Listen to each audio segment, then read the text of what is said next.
मध्य प्रदेश के मालवा क्षेत्र में बसा मांडू न केवल अपनी वास्तुकला और प्राकृतिक सुंदरता के लिए प्रसिद्ध है, बल्कि एक अद्वितीय प्रेम कथा के लिए भी जाना जाता है।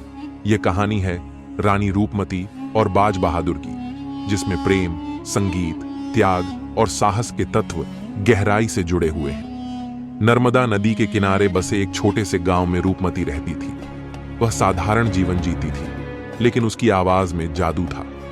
कहा जाता है कि उसकी गायकी इतनी मधुर थी कि नर्मदा नदी की लहरें भी थम जाती थी, पक्षी चुप हो जाते और हवाएं संगीत के साथ बहने लगती। एक दिन जब रूपमती अपनी प्रिय नर्मदा के किनारे बैठकर गा रही थी, तो बाज बहादुर, मालवा के युवा और प्रतिभाशाली शासक उस ओर से गुजरे। बाज बहादुर न केवल एक योद्धा थे, बल्कि एक कुशल गायक और संगीत प्रेमी भी थे। जैसे ही उन्होंने रूपमती का गीत सुना, वह मंत्रमुग्ध हो गए। उनकी आंखें रूपमती को ढूंढने लगीं और उन्होंने ठान लिया कि इस मधुर आवाज के पीछे कौन है, यह जानकर रहेंगे। बाज बहादुर ने रूपमती को खोजने के लिए अपने सैनिकों को भेजा, लेकिन कोई सफलता नहीं मिली।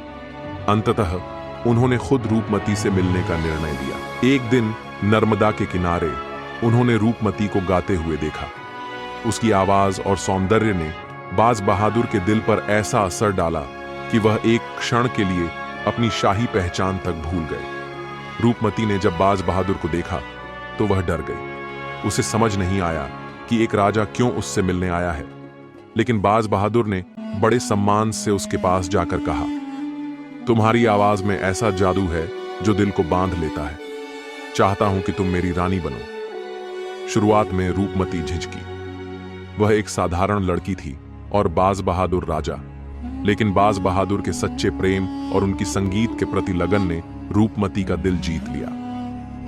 रूपमती और बाज बहादुर की प्रेम कहानी जल्द ही मांडू के लोगों के बीच प्रसिद्ध हो गई। बाज बहादुर ने रूपमती को अपने महल में सम्मानपूर्वक रखा और उसके लिए एक विशेष महल बनवाया, जिसे आज रूपमती महल के नाम से जाना जाता है। यह महल एक ऊंची पहाड़ी पर स्थित था, जहां से रूपमती अपनी प्रिय नर्मदा नदी को देख सकती थी। मांडू में संगीत और कला का एक नया युग शुरू हुआ। दोनों प्रेमी दिन रात संगीत में डूबे रहते। उनकी जोड़ी केवल प्रेम की नहीं, बल्कि कला और संगीत की भी मिसाल बन गई। इस बीच मुगल साम्राज्य के बादशाह अकबर तक बाज बहादुर और रूपमती की प्रसिद्धि पहुंच गई।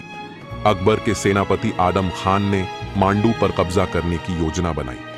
आदम खान ने न केवल मांडू के संसाधनों पर नजर डाली, बल्कि रूपमती की सुंदरता के किस्से सुनकर वह उसे पाने के लिए भी लालायित हो गया। आदम खान ने अपनी विशाल सेना के साथ मांडू पर आक्रमण कर दिया। बाज बहादुर ने बहादुरी से युद्ध किया, लेकिन मुगल सेना के आगे वह टिक नहीं पाए। मांडू का किला टूट गया और बाज बहादुर को भागना पड़ा। जब रूपमती को पता चला कि आदम खान मांडू के किले में प्रवेश कर चुका है और उसे बंदी बनाने का इरादा रखता है, तो उसने अपनी गरिमा बचाने के लिए जहर पी लिया। वह न मुगलों के हाथों अपमानित हुई और न ही अपने प्रेम को दागदार होने दिया। रूपमती का यह बलिदान मांडू की दीवारों में एक अमिट छाप छोड़ गया।